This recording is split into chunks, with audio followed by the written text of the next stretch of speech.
What's going on, chess lovers? This is Maurice Bishop, and today I want to share with y'all a game that I played against SlBullet. This game that I'm showing y'all, I'm actually sharing y'all with the opening that Grandmaster Grigoryan was sharing with me. Again, like I told y'all in my other video about chessmove.com, this coach he actually inputted all his openings, his middle games, and things like that into one course and everything. And he not only stopped, he not only did that, but he shares webinars, and he has a Facebook group, messenger that you can help each other get better in chess. So you can actually talk to them in general. Like you can actually talk to them, like message them, and they respond back very quickly and everything. And I actually just talked with him last night, so he was just sharing me his input of getting better, and how I needed to review the whole courses and everything, really take it seriously, and go from there. And then if there's anything I get stuck on, then that's when he'll come in and give me that one-on-one. Um which he does give one-on-one coaching.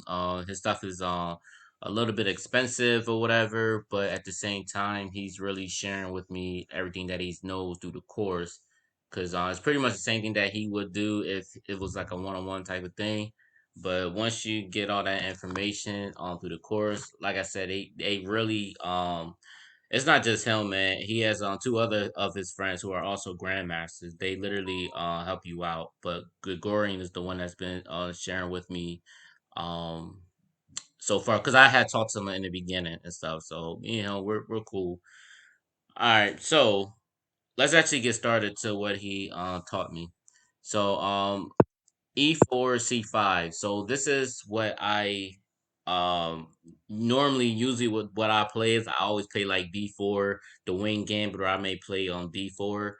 So he actually got me into the knight C3, which on his course he called it the anti-Sicilian, because most move when you play the Sicilian is always like a knight F3, and then all the other option is always like if you're a gambit person, B4 or D4, you playing the Smith Mora, things like that. So, but in this case, we go knight C3, knight C6, F4, D6, bishop C4. Usually, some move orders is always knight F3 first. The whole point is you kind of keep your opponents guessing, things like that. But I just go bishop c4. G6 is played. Obviously, he's going to fianchetto his bishop, and usually this is just a food for thought. Usually, anytime somebody's playing the Sicilian and they fianchetto on their bishop, most likely they're going to cancel kingside. This usually happens all the time, and so I go knight f3, bishop g7, I castle kingside. E6 is played, which is actually a really good move because eventually he's gonna want to go knight G to E7 and then maybe push the pawn on D5 to grab the center, which is a really a big thing for Sicilian players, right? So I go D3, knight G to E7. So now I play Queen E1. Now the whole point of Queen E1 is obviously my whole setup is I want to go Queen H4, and maybe go maybe Knight G5, and then somewhere along the way go F5 just to bring his bishop out even more. So it's a lot of things I want to do for my setup. Um, Also, another good thing about Queen E1 is the fact that he can't go D5 easily. So in other words, if he goes on D5 and everything, I just automatically take. And then if he takes back, I'll just take back when knight captures D5. Which is he can't take back because my queen is pinning this knight on E7, so that ain't gonna work. And then for all y'all guys that think, well, why not take the knight on C3? Well, if he takes my knight on C3, the queen would take back, or the queen would take his bishop with the queen, and then obviously I'm threatening bishop captures um what you call it if bishop captures my knight, the queen captures the bishop, and I'm already threatening the rook, you know. So and then you leaving your dark square weaknesses for the king. The king will have dark square weaknesses. It would be pretty bad. Probably end yourself pretty fast by doing that. So food for thought. All right, guys. So Okay, let's bring this back. So that was the whole point of Queen E1. So my opponent castles, and I go Queen H4. After Queen H4, he goes H6, and I'm gonna let y'all decide exactly the move to play next. I'll give y'all 5 seconds to think of the move, and I'll let y'all know what it is.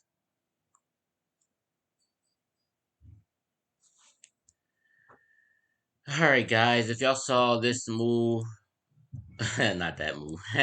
If y'all saw this move F5, you are the greatest. The reason why I love F5, or the reason why I played F5, obviously I love playing F5 because this is a great move, but another reason why I play f5 is not only to open the dark square bishop to attack on a6, but also if he did any type of craziness like going g5, I have the bishop catches g5. And the reason why bishop catches g5 is dangerous because if he decides to take on my bishop, then I have the move knight captures g5, and I'm actually threatening on checkmate right here, and it doesn't really matter where he tries to go.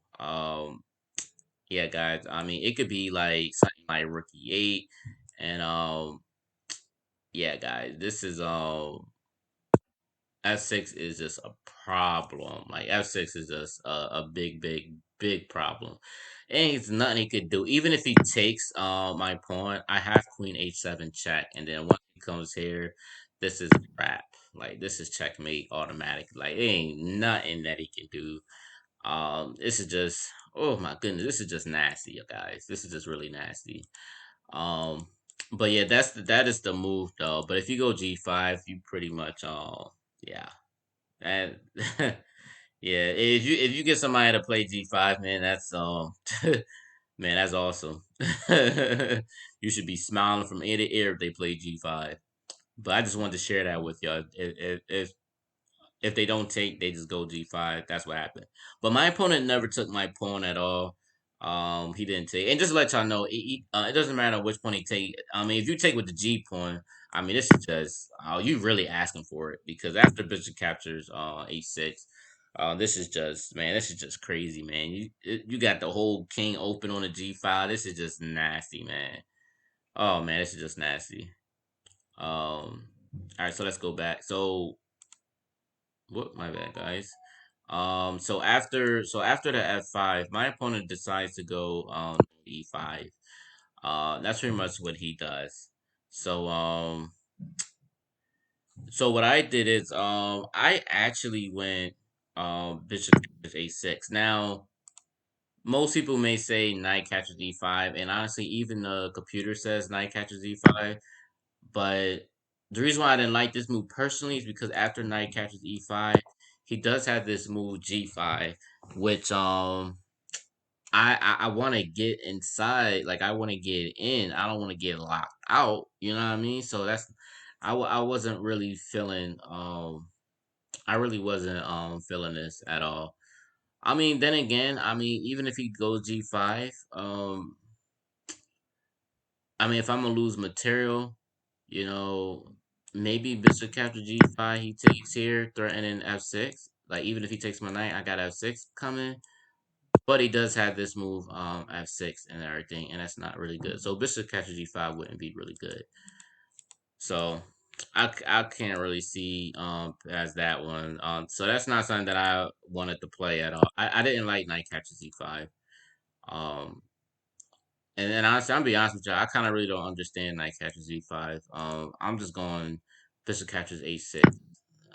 Sometimes, guys, you can't just always rely on engines or whatever. Because to me, certain moves, engines make moves that it sometimes doesn't make sense and it's not logical to the human mind.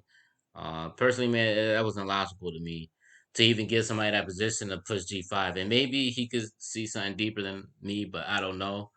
But I'm training myself to think a lot deeper, you know, with my own mind or whatever. But I saw bishop capture a6 as it wasn't me just winning a pawn. It's more of me trying to get the king open. Even if my knight takes my knight, I still have threats of going rook catches f3 and then going rook h3. Something simple, man. That's a simple tactic or simple moves.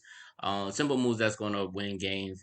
I'm logical, man. So if I'm gonna share something with y'all, I'm gonna make sure that y'all make sense, and I don't want to confuse none of y'all. You know what I mean? My coach ain't confusing me with none of the stuff, so I'm not gonna confuse y'all. So that's just me. So bishop catches a6. That's what I did.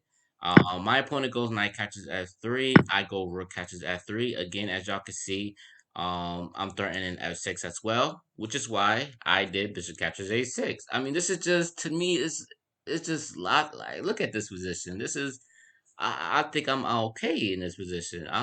I just feel like I'm great in this position. My opponent goes d5. Look at this, guys. My opponent goes d5, right? So what do? I go bishop catches g7. That's what I do. I go bishop catches g7. He can't take this bishop because I'm threatening mate on h8. So what do my opponent do? My opponent goes king catches g7. I go on f6 check. This to me, this is everything I'm doing is just logical. He goes f6. Obviously he can't take because my queen and rook is supporting his pawn on f6, and literally he can't go to none of these files because my queen is controlling it. So my king only got one place to go, which is king g8. So obviously, guys, what is your next move? What are you gonna do? I guess it's a no-brainer, huh? Queen a6 is the move. This is what I played. There is no way that he could stop this checkmate on g7. And obviously my opponent goes knight f5. And instead of just taking it with the pawn, I didn't take with the pawn. I just took with the the whole point of it, because I already know that my his queen is going to take this pawn on f6. So that's why I didn't see. The thing is, you also got to look at it. If you take with the pawn, you just giving him this queen captures f6, and you making the game a lot longer than what it needs to be. You don't want to do that. Why not make it even more shorter? So that's why I chose rook captures f5. It's the best move, and there's no way he could stop this mate. And of course, my opponent did take my queen, trying to stop the mate. But after I took, this was pretty much yeah, man, this was over. And he resigned. He resigned after this. And the reason why he resigned, because even after he takes on my bishop, I just automatically just go rook f1. And the whole purpose of it, and literally, guys, he has no moves after that. Like, this is over. Like, you might as well just resign. The whole point is, if he goes somewhere like bishop d7 or things like that, I do have to move rook f4. And the whole point of it is, again, it doesn't matter where he moves at after this. After this is it. If he does something like rook e8 or something like that, then I do have to move rook catches g6 check. And if he takes, I just go queen catches g6 check. He goes here, and then rook h4. This is checkmate. Now he did have another defense though. I ain't gonna lie to y'all. He did have another defense. Um, One of the defense would have been bishop e8, which is one. But this makes me even more happier, because then all I gotta do is go rook h4, and there's no way he can stop this mate at all, and I'll be over.